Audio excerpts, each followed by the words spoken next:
Good evening everyone, मैं हूं Devesh and welcome to mains जो देता है आपको विश्वास और हौसला सभी समस्याओं से बाहर आने का। समस्याएं सभी की जिंदगी में होती है, बस जरूरत होती है उनका सकारात्मक सोच के साथ सामना करने की।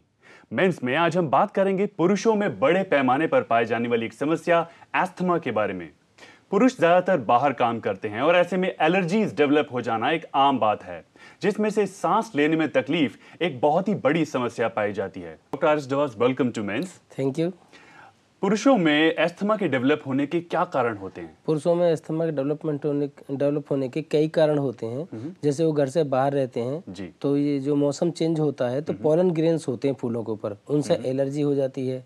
धुएं का ज़्यादा सामना करना पड़ता है, उससे एलर्जी हो जाती है। तीसरा, वो स्मोकिंग ज़्यादा करते हैं बनस्पत लेडीज की अपेक्षा स्मोकिंग ज़्यादा करते हैं तो उससे भी समस्या हो जाती है।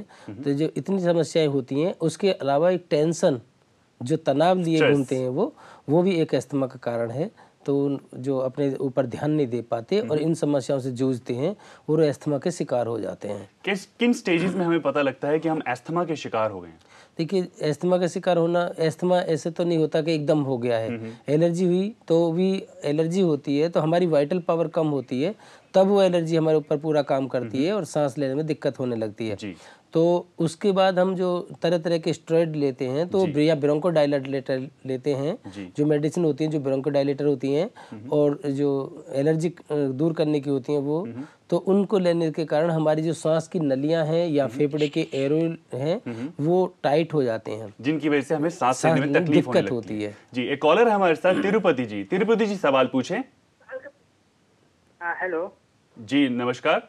जी नमस्कार। मेरे हाथों में गिल्टियां निकल गई हैं, उसका इलाज मुझे। हेलो जी, सवाल पूछें। जी, मेरे हाथों में गिल्टियां निकल गई हैं, छोटी छोटी, काफी बहुत सारी गिल्टियां निकल गई हैं, तो उसके बारे में मुझे उपाय चाहिए। जी, हाथों में गिल्टियां निकल रही हैं। हाथों में गिल्टियां निकल रही हैं तो इसके लिए सबसे पहले तो ये बॉडी का डिटॉक्सिफिकेशन करें, यानी पेट को साफ रखें और बाहरी सफाई भी करें, जिससे कि मतलब किसी तरह का दूषित पदार्थ ना हो इकट्ठा। क्योंकि गांठें इकट्ठा होने का मतलब होता है कि हमारे शरीर के अंदर, ब्लड के अंदर कुछ विजातीय द्रव्य जो होते हैं, टॉक्सिन्स होते हैं, वो एक्यूमुलेट हो जाते हैं और गांठ का रूप धारण कर लेते हैं। तो उसके लिए पहली बात हमें पेट को साफ रखना है। पेट साफ रखने के लिए हरी सब्जी ज़्यादा खाएं, सलाद ज़्यादा खाएं और गेहूं के ज्वारे का रस, जो गेहूं होते हैं जब वो 1-1 फीट के हो जाते हैं या 9-9 इंच के हो जाते हैं, उनको ऊपर से काट लें, उनका रस निकाल लें और 1 कटोरी रस डेली पिएं। गांठें 15-20 दिन में घुलकर बिल्कुल क्लियर हो जाएगा ब्लड और आगे दोबारा भी नहीं आएंगी। ओके, तो तिरुपति जी, इन तरीकों का इस्तेमाल करें, आपको डेफिनेटली इससे बहुत फायदा पहुंचेगा। हम दर्शकों को ये जानकारी देना चाहेंगे कि भारतवर्ष में लगभग 1.5 करोड़ लोग एस्थमा के शिकार हैं और सर्दियों में एस्थमा की तकलीफ बहुत ज्यादा बढ़ जाती है। सर्दियां वैसे भी आने वाली हैं डॉक्टर डवास, क्या तरीके हैं जिनसे हम सर्दियों में खुद को एस्थमा जैसी समस्या से बचा सकते हैं? देखिए, सर्दियों में हम ज़्यादातर जो ऑयली भोजन लेते हैं, फ्राइड फूड लेते हैं, मसालेदार भोजन लेते हैं, ये सब चीज़ें हमारे पेट को ख़राब करती हैं। ये हमारे श्वसन तंत्र होता है, रेस्पिरेटरी सिस्टम होता है, इसको प्रॉब्लम करते हैं। तो एक तो हमें इन चीज़ों को तो लेना ही चाहिए, लेकिन ये ध्यान रखना चाहिए कि हमारा पेट साफ है या भूख नहीं है तो नहीं खाना चाहिए। यानी डाइजेशन कहीं ना कहीं हमारे सांस लेने की प्रणाली से जुड़ा हुआ है, बहुत अच्छी तरह से जुड़ा हुआ है। दूसरा, हम जो ठंडा पानी पीते हैं इसकी जगह गर्म पानी पीना चाहिए। तीसरी बात कि हमें 1 घंटा अपने शरीर के लिए मानसिक रूप से और फिजिकली रूप से सही रखने के लिए योग, प्राणायाम और आसन, ये चीज़ें जरूर करनी चाहिए। चाहे हम कोई एक्सरसाइज करें या तेज कदमों से पार्क में घूमें और प्राणायाम करें तो हम बिल्कुल शरीर को स्वस्थ रख सकते हैं। क्योंकि जब हम एक्सरसाइज करते हैं तो हमारा ऑक्सीजन इनटेक शरीर में बढ़ जाता है, जिससे ब्लड फ्लो भी सही रहता है और हमारी सांस लेने में कोई तकलीफ भी नहीं होती है। एक और कॉलर है हमारे साथ, कहें। मुरलीधर जी, सवाल पूछें। आज बोल, हरियाणा का हर्निया की तकलीफ है मुझे पिछले 2-3 महीने से, 3.5 महीने। जी, इनको हर्निया की तकलीफ है। हर्निया की तकलीफ है तो ये इसके लिए देखिए, हर्निया जो तकलीफ होती है पेट के अंदर, पेन होता है और जो इनकी जो आंतें होती हैं वो डिसलोकेट हो जाती हैं। तो उसमें एज का फैक्टर बहुत काम करता है। अगर वो एज 30 के आसपास है तो बहुत जल्दी कवर हो जाता है और 30 से ऊपर हो जाती है तो थोड़ा टाइम लगता है। तो उसके लिए मिट्टी की पट्टी हम नेचुरोपैथी में क्या करते हैं कि मड पैक लगाते हैं एब्डोमेन के ऊपर, और कुछ आसन करने के लिए जैसे उत्तान पादासन, पवन मुक्तासन और उत्तान पादासन, पवन मुक्तासन और हलासन, 3 प्रकार के आसन, और फिर वज्रासन में बता देते हैं, ये करने के लिए बोलते हैं, और हर्निया की समस्या ठीक हो जाती है। लेकिन मिट्टी पट्टी जो होती है एक बहुत अहम रोल करती है। जो लिगामेंट टूट जाते हैं जिनके कारण हर्निया होता है, वो लिगामेंट पुनः बनने लगते हैं और हर्निया ठीक हो हर्निया की समस्या से सुध सकती है। एक और कॉलर है संजू। संजू सवाल पूछें। हेलो। हेलो जी हेलो। नमस्ते डॉक्टर जी। नमस्ते जी सवाल पूछें। हाँ, मेरा उम्र 46 है। हाँ। मेरा यूटरस के एंट्रेंस में डॉक्टर बोले छोटा सा घाव हुआ है, तो उसका बायोप्सी टेस्ट कराया तो नेगेटिव निकला। तो गायनिक डॉक्टर ने बोले कि 3 महीने के बाद देखेंगे। मेडिसिन दिए और भी बोलते हैं उसी का कोई मेडिसिन नहीं है। फिर हम 2 सर्जन को दिखाए तो वो बोलते हैं रिमूव कर देने के लिए। तो जी संजू जी, इस समस्या के बारे में प्रज्ञा टीवी पे स्पेशली प्रोग्राम आता है कॉल फॉर केयर, दोपहर 12 बजे से। आप इस समस्या का सवाल कॉल फॉर केयर में पूछे और डेफिनेटली आपको इसका सही समाधान वहां पर मिलेगा। एक और कॉलर है हमारे साथ, कहें। भावना जी सवाल पूछें। Good evening sir. जी गुड इवनिंग। मैंने दिवाली के दिन क्वेश्चन पूछा था कि मेरे फेस पर पिंपल के छोटे छोटे मार्क्स हैं और ब्लैकहेड्स हैं, तो डॉक्टर साहब ने, मैंने कहा कि 7 दिन में मुझे फंक्शन अटेंड करना है। तो डॉक्टर साहब ने बताया था कि नींबू का रस लगा के 1 घंटे बाद उसको सूखे तौलिए से रगड़ के आलू का रस लगाए तो ये छूटने लगेंगे। तो इसको कितना टाइम करना पड़ेगा और कैसे करना है, और ब्लैकहेड्स के लिए भी बता दें। क्या आपने इन तरीकों का इस्तेमाल किया था? हाँ मैंने कल किया था, पूरा जैसे बताया वैसे फॉलो किया था। तो कैसे कैसे करना है, दिनों में होता है? देखिए, जैसे हम सवेरे जगते हैं तो एक नींबू निचोड़ें, उसका रस निकालें और उसको कॉटन से चेहरे पर लगा लें। 1 घंटे बाद चेहरे को धो दें ताजे पानी से। उसके बाद नहाना धोना करते हैं उस तरह कर लें। और कच्चा दूध लेकर और कच्चे दूध को मतलब रुई में भिगो के और चेहरे पर लगाएं। तो इसको लगा के 1 घंटा रहने दें, फिर सूखने दें, और अपने फिर जैसे काम पे जाते हैं चले जाएं, करें। और इसको बिल्कुल साफ करने के लिए रात को सोते समय आलू का रस निकालें, कच्चे आलू का रस निकालें, उसमें कपड़ा भिगोएं और चेहरे पर ढक लें। चेहरे को आंख बंद करके और चेहरे के ऊपर पूरे कपड़े को, रुमाल को ढक लें और ऐसे थपथपा दें जिससे कि चेहरा आलू का रस स्किन के टच में आ जाए। 1 घंटे बाद 1 घंटे उसको रखते हैं तो जितने ब्लैक हेड हैं फिर रोएदार तौलिए से रगड़ कर साफ कर दें। जितने भी ब्लैक हेड हैं वो साफ हो जाते हैं, स्किन में ग्लो आ जाता है, और जो ऑयली ग्लैंड होती हैं वो उनका ऑयल भी दूर हो जाता है। जी एक और कॉलर है यशोधरा जी। यशोधरा जी सवाल पूछें। सर नमस्कार। जी नमस्कार। मेरा ना वो ब्लड में टॉक्सोप्लाज्मा और रूबेला ज्यादा बढ़ गया है, इसीलिए क्या करना चाहिए? रिपीट करें जी एक बार सवाल दोबारा पूछ लें। मेरा ब्लड में ना टॉक्सोप्लाज्मा और रूबेला, ब्लड में टॉक्सोप्लाज्मा बढ़ गया है। इसके लिए आप ना सुबह के टाइम नारियल पानी लें और दोपहर में गेहूं के ज्वारे का रस लें। 2 चीज़ें लें और तला भुना ना खाएं, मिर्च मसालों से दूर रहें। और 3 सफ़ेद जो जहर माने जाते हैं, मैदा, नमक और चीनी, इन चीज़ का परित्याग कर दें, बिल्कुल छोड़ दें इनको, और इनका जो रूबेला बढ़ गया है ये घट जाएगा। और इन्हीं सभी चीज़ों के साथ साथ यशोधरा जी खुश रहें, जितना हो सकता है ऐसे इन सब चीज़ों से आपके खून का प्रभाव बढ़ेगा। एक ब्रेक लेंगे यहाँ पर, और ब्रेक के बाद जानेंगे कि डायबिटिक लोग किस तरह अस्थमा जैसी समस्या से बाहर आ सकते हैं। मिलते हैं एक ब्रेक के बाद।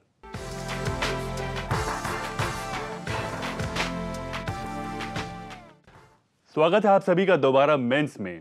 हमारी सांस हमारे जीवन का स्रोत होती है। सांस लेने में थोड़ी सी भी तकलीफ हमें विचलित कर सकती है। ब्रेक पे जाने से पहले हम जानना चाहते थे कि डायबिटिक लोग किस तरह अस्थमा की समस्या से बाहर आ सकते हैं। डॉक्टर डवास बताएं किस तरह डायबिटिक लोग बाहर आ सकते हैं। डायबिटिक लोगों को पहली बात तो मॉर्निंग में जो वॉक होती है वो जरूर करनी चाहिए। 2-3 किलोमीटर की मॉर्निंग वॉक करें। नंगे पैर घास पे चलने का मौका लगता है तो वो जरूर करें। दूसरा प्राणायाम जो होते हैं हमारे नाड़ी शोधन और अनुलोम विलोम, 2 प्राणायाम करें। और वज्रासन में बैठ के मंडूकासन,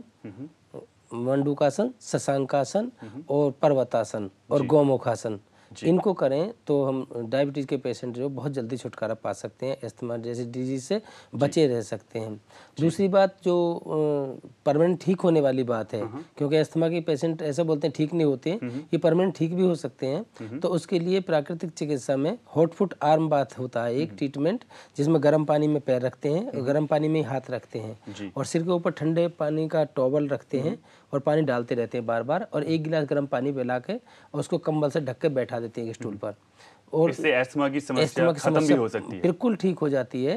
और मतलब सारी जितनी भी हमारी वेन्स और आर्टरीज हैं सब सॉफ्ट हो जाती हैं, ब्रोंकियल जो है ये बिल्कुल सॉफ्ट हो जाती है, तो सांस लेने में किसी तरह की दिक्कत नहीं आती है। पेट साफ रखें, प्राणायाम आसन करें और हॉट फुट आर्म बाथ लें तो समस्या बिल्कुल ठीक हो जाती है। तो देखा आपने, अस्थमा जैसी समस्या भी पूरी तरह ठीक हो सकती है। विश्वास के साथ सही इलाज की बहुत जरूरत है। कॉलर है हमारे साथ, कमलजीत जी, कहें। हेलो जी, सवाल पूछें। हाँ जी, मेरे को ना थायराइड है और थायराइड की वजह से मेरे बाल बहुत झड़ते हैं और मेरी कमर में बहुत दर्द होता है। जी देखिए, कमर के लिए तो आप रेड ऑयल से मसाज लें, स्पाइन का मसाज लें, और थायराइड के लिए गले का मसाज, गले की पट्टी, कोल्ड पैक बोलते हैं हम, कि 4 इंच पट्टी होती है सूती, उसको गले के चारों तरफ लपेटते हैं, उसके ऊपर 1 4 इंच चौड़ी पट्टी ही गरम लपेटते हैं उसके ऊपर और 1 घंटे लपेट देते हैं जी। और जब उसको हटाते हैं फिर सूखे तौलिए से रगड़ते हैं और फिर मिट्टी की पट्टी, जहाँ थायराइड ग्लैंड होती हैं दोनों तरफ, मिट्टी की पट्टी रखते हैं। और ये मिट्टी अगर कुम्हार के चाक वाली मिल जाए, जिस पर कुम्हार बर्तन बनाता है, वो मिट्टी मिल जाए तो बहुत अच्छी मानी जाती है। और ऐसा करने से मतलब इतना प्रयोग करने से, इसके साथ साथ थायराइड का ग्लैंड यहाँ होता है हाथ में, जहाँ अंगूठे की जड़ होती है यहाँ, इसको 3 बार ऐसे घुमाएं और दबा दें, फिर घुमाएं फिर दबा दें, दोनों हाथों में ये करें। तो इस प्रक्रिया को कितनी बार दोहराना पड़ेगा? इस क्रिया को 3 बार दोहराएं, सुबह 3 बार शाम को, इस हाथ में ऐसे पैर के नीचे।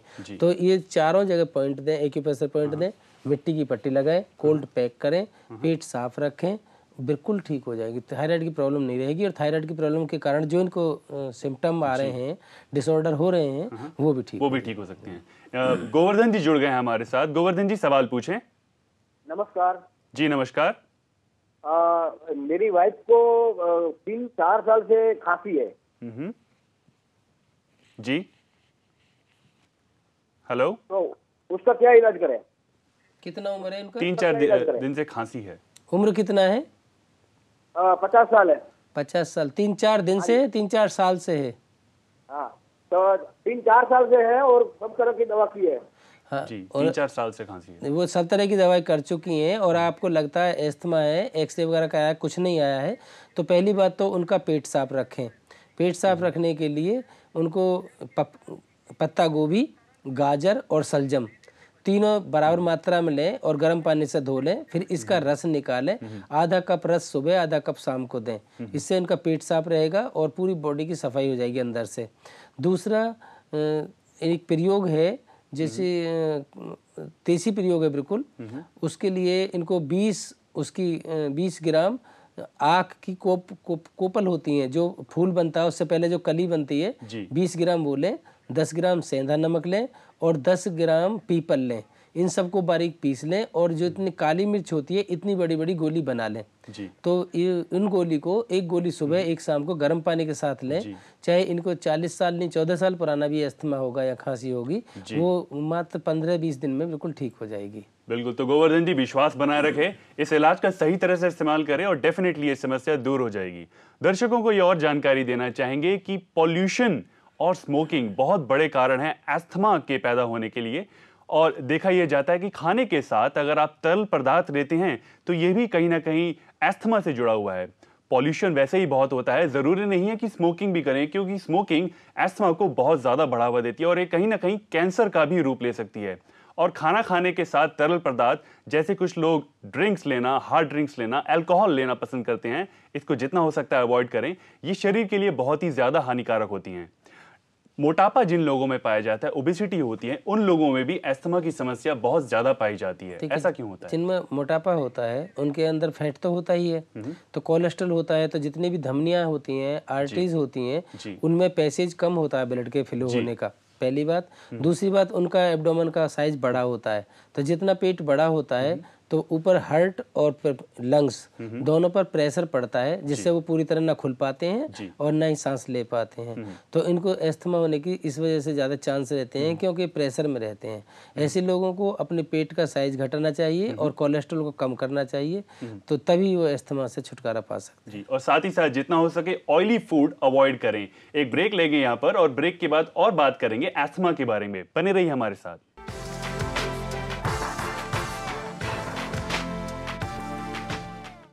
स्वागत है आप सभी का दोबारा मेंस में। हम बात कर रहे हैं अस्थमा के बारे में। सर्दियों का मौसम आने वाला है, ऐसे में हरी पत्तेदार सब्जियां खूब आती हैं। अस्थमा से बचाव के लिए माना जाता है कि गाजर और पालक का रस बहुत ज्यादा फायदेमंद होता है। एक और कॉलर है हमारे साथ, किरण। किरण कहें। हाँ जी, देहरादून से बोल रही हूँ। जी कहें, सवाल पूछें। ये पूछना था, सुबह को मेरे को बहुत ज्यादा अस्थमा हो जाता, सुबह को बहुत ज्यादा हो जाता है, चलने में भी दिक्कत होती है, फिर सांस चढ़ता है, खांसी बहुत हो जाती है। उम्र कितनी है? जी आपकी उम्र कितनी है? 68। 58 68 इनकी उम्र 68 है। देखिए 68 उम्र है, तो इस उम्र में एक तो इनको थोड़ा सा घूमना फिरना जरूर करना चाहिए मॉर्निंग में। दूसरी बात, रात को जब सोती हैं तो सोने से पहले हाथ और पैर दोनों गर्म पानी से धोना चाहिए। हाथ और पैर दोनों गर्म पानी से धोएंगे तो बिल्कुल ठीक रहेंगे। और रात को गर्म पानी से 1 चम्मच त्रिफला ले लें तो बहुत ही अच्छी बात है। और सुबह सुबह उठ के कुंजल करें, हफ्ते में 1 बार गर्म पानी पिएं और फिर आगे झुक के उसको बाहर निकाल दें। कुंजल क्रिया कहते हैं इसको, उसको वोमिट कर दें, तो ये एब्डोमेन की सफाई हो जाती है। तो उसको जरूर करें हफ्ते में 1 बार। और ये गर्म पानी पी के करें। दूसरा, बांस का मुरब्बा आता है, जो बांस होता है जो छप्पर बनाने का काम आता है, इसका मुरब्बा आता है। 1 पीस सुबह चाय पीती हैं, दूध लेती हैं, जो भी लेती हैं, तो उसके साथ 1 पीस बांस के मुरब्बा का ले लें तो ये ठीक हो जाएंगी। और इसको मतलब अस्थमा के जो एज के अनुसार, जो उम्र के अनुसार जो सांस फूलने की तकलीफ है वो कम हो सकती है, दवाई से बची रहेंगी। एक और कॉलर है, रेखा जी। रेखा जी सवाल पूछें। हाँ, नमस्कार डॉक्टर साहब। नमस्कार जी, सवाल पूछें। नमस्कार डॉक्टर साहब। नमस्कार। नमस्कार। हाँ जी डॉक्टर साहब, मेरा क्वेश्चन है, मेरी एज है 45 साल। हाँ बोलिए। जी कहिए। हेलो जी, सवाल पूछें, हम सुन रहे हैं। हाँ जी, मेरी एज है 45 साल और मुझे हमेशा सर्दी जुकाम रहता है, नाक से पानी आता है, छींकें बहुत आती और फिर गले में मतलब ऐसे बंद हो जाता है, साए साए की आवाज आने लगती है और बहुत दिक्कत होती है। फिर कोई दवाई मैं ले लूं जुकाम के लिए तो फिर खांसी हो जाती है सूखी और फिर वो सही नहीं होती। तो बताइए प्लीज, क्या ये अस्थमा है और इसके लिए मैं क्या करूं? देखिए, अस्थमा अभी नहीं है आपको, लेकिन अस्थमा के जो पहले लक्षण होते हैं वो आपको शुरू हो चुके हैं। इसमें अगर आप कुछ मेडिसिन लेंगी ब्रोंकोडायलेट टाइप की तो आप अस्थमा के शिकार हो जाएंगी। तो इसके लिए आपको पहले शरीर का शोधन करना होगा, पेट साफ रखना होगा और आंतें साफ रखनी होंगी। तो कहीं पहले आंतें साफ करने के लिए या तो एनिमा लें या ठंडे पानी की पट्टी पेट पर रखें, और पेट साफ करने के लिए कुंजल करें, जो थोड़ी देर पहले मैंने बताया अभी। और इसके अलावा ये अभी आपको जो तुलसी सभी जगह मिल जाती है, हर घर में होती है, तुलसी के 4 पत्ते लें, उनका रस निकालें और उसमें शहद मिलाएं, ये चाट लें सुबह सुबह। इसके अलावा जो फिर भी समस्या हल नहीं होती है तो निर्मली के बीज आते हैं, एक मिट्टी के बर्तन में निर्मली के बीज डालें, 32 दाने, तो 32 दाने डाल के उसमें पानी भर दें और उसको मिट्टी के ढक्कन से ही बंद कर दें और डेली उसको पानी को बदलते रहें, दाने उसी में रहें, पानी डेली बदलें। निर्मली के बीज कहाँ पाए जाते हैं? ये निर्मली के बीज पंसारी की दुकान पर मिल जाएंगे। अच्छा, तो उसमें डालें और पानी डेली बदलें, 5 दिन तक पानी बदलते रहें उसका बर्तन का और डालें। 5 दिन बाद जब हो जाए तो 2 दाने सुबह 2 शाम को चबा चबा के खाएं। अगर इनको कितना भी पुराना अस्थमा भी होगा तो भी ठीक हो जाएगा। और इनको तो अभी शुरुआत है, तो मुझे लगता है 8 दिन पूरे नहीं लगेंगे, 5-6 दिन में इनकी समस्या का हल हो जाएगा। इसके साथ साथ नाड़ी शोधन और अनुलोम विलोम प्राणायाम करें, वज्रासन में बैठें खाना खाने के बाद, ये थोड़ी सी क्रिया करें तो ठीक है। इन्हीं क्रियाओं से इनकी समस्या बहुत ही जल्दी सुधर सकती है। तो डॉक्टर जवास, मेंस में अस्थमा के बारे में आज जानकारी देने के लिए बहुत बहुत धन्यवाद। Thank you ji.